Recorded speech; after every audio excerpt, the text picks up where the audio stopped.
Yo, what is up mga boss? So, introduce ko lang to. 66 na bore pang Mio.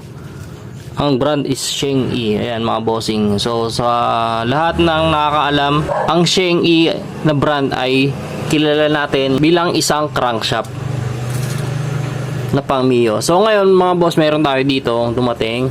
Sheng-E din. Pero bore kit siya mga boss. Ayan o. So, actually, 5 piraso to eh.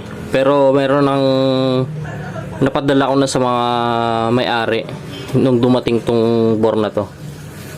So ito, naka-forged piston siya mga bossing, chrome bore. Pero walang tatak yung gilid.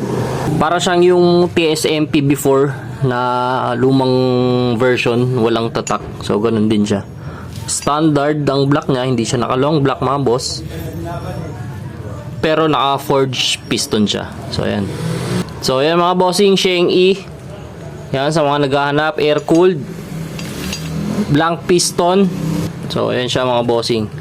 So meron tayong parating mga mga month of February katapusan.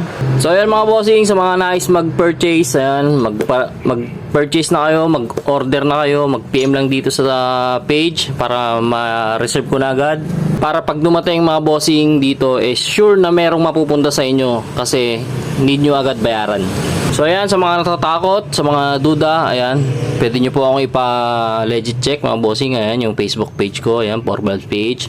Pwede nyo siyang i-post for legit check. Ayan, ugaliin nyo po yan, lalo na kung first time kayo may pag-transact, hindi man sa akin or kahit na kaninong online seller, basta first time kayo nakipag-transact, make sure na magpa-vouch kasi mahirap ma-scam mga bossing. So ayun lang, thank you mga bossing, PM lang.